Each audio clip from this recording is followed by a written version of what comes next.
And right now, let's go to the phone and bring in your colleague from ESPN, senior writer for ESPN the magazine and ESPN.com, Pablo Torre, who just went head-to-head with Woody on Around the Horn. Pablo, thanks for joining us. No spoiler alerts, please. No spoiler alerts. Hello, and how dare you suggest that Around the Horn is not a live broadcast? And it's Pablo S. Torre. Let's make that correct. Pablo, we pulled the curtain. We pulled the curtain back on that one a long, long time ago on this show. All right. I would tell you everybody too, knows on this show that it's taped. But Pablo doesn't know this. That Pablo, when we were in another studio years ago, there was across the newsroom, about 100 yards away, was a clock. And the clock was accurate to when we were actually taping the show. And people would do blow-ups of the clock, and they'd put it on the internet. And so what my assistant did at the time was we changed the clock to fit the time we were actually on. So that's great. Pablo, go ahead. More anything that allows us to potentially get like betting odds on the show, I would love to just continually just rob people of money who are betting on Around the Horn. So anything like that, changing clocks to convince whatever degenerate gambling entity would be willing to put betting lines for our show, I'm more than 100% in favor of. My mother had a male friend, years ago, and I would call my mother every day because they bet a quarter on every outcome of Around the Horn. I would call her and alert her because he didn't know it wasn't live, and so she took him for like $4 or $5 before he got what was going on.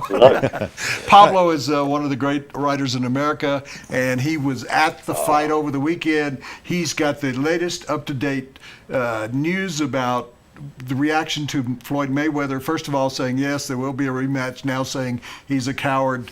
Pablo, what is your thinking about whether there will be a rematch, what Floyd Mayweather is doing here in regard to saying, yes, I'll do it, now I won't? Yeah. Even by talking about this, because I'm going to get into this, I'm so interested in this still, even I think when the rest of America is having a waning interest level, I'm still fascinated by it, and I can also feel the puppet strings that Floyd Mayweather has attached to me, like he attaches to every media member who gives him airtime about this, because I do think that it's 100% certainty, to be perfectly honest, that he has a rematch with Manny Pacquiao next year. Whoa. I think that the fact that he would suggest, by the way, that he would retire in September, he would be 49-0 if he retired after that win in September. The fact that he would retire shy of Marciano's 50-0 record, to me, was farcical. And now you have the opportunity to go out on another enormous payday.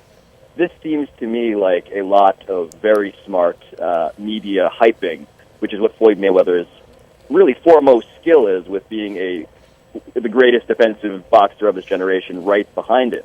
But in terms of the substance of what he's saying, look, Manny Pacquiao being a coward, that's on its face to me, absurd. And I feel the puppet strings. I know he wants any of us to point this out, but Manny Pacquiao fought him with a legitimately injured right shoulder, and he fought him without painkillers. He fought him without Torre, which is what he'd been taking for weeks at that point. That's what the NFL players get injected with before every game. He fought Mayweather without painkillers with an injured right arm. I mean, that's a serious display, maybe not of bravery, but at least of recklessness. And that tells me that he's not as cowardly as might be suggested. The sore loser thing can be interpreted both on a literal and figurative basis. Both of those things I think are more defensible. But the cowardly thing is, to me, that's just Floyd that's Floyd trying to draw out more criticisms like the one I unfortunately just gave him. Pablo, I want to make sure I heard you right. You said you believe there's a 100% chance that there will be a rematch. And if that's what you said, do you really think the boxing fan, the sports fan, the United States, people around the world have an appetite for this again and will pay the money to see it again?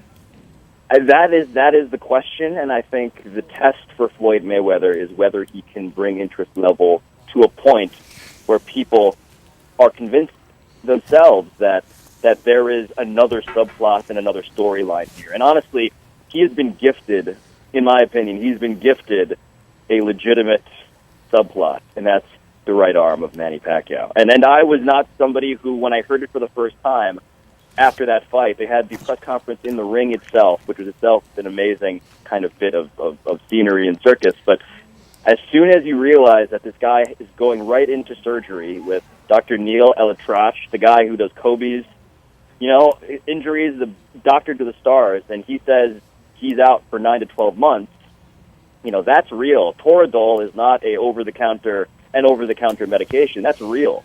In boxing, as you may understand, you have the use of 2 arms. If one of those arms isn't in peak condition, that is unfortunately a subplot that makes me interested. Now, it'll be a year in the future. Floyd Mayweather is still the generational boxer that he is defensively. That is not saying that we're going to get a different outcome, but there is suddenly a new level of interest that I have in seeing that, which is, again, the puppet strings. I completely acknowledge that they are hanging from every part of my body. Our guest is Pablo S. Torre, who is one of my esteemed compatriots on Around the Horn, and oftentimes the host of the show when Tony Reale is off doing Italian I'm things. in Tony's office right now, by the way, for the record. I'm sitting in Tony's office. He is on his computer and laughing at me. While we have this conversation. He's actually live tweeting our interview. So just know that.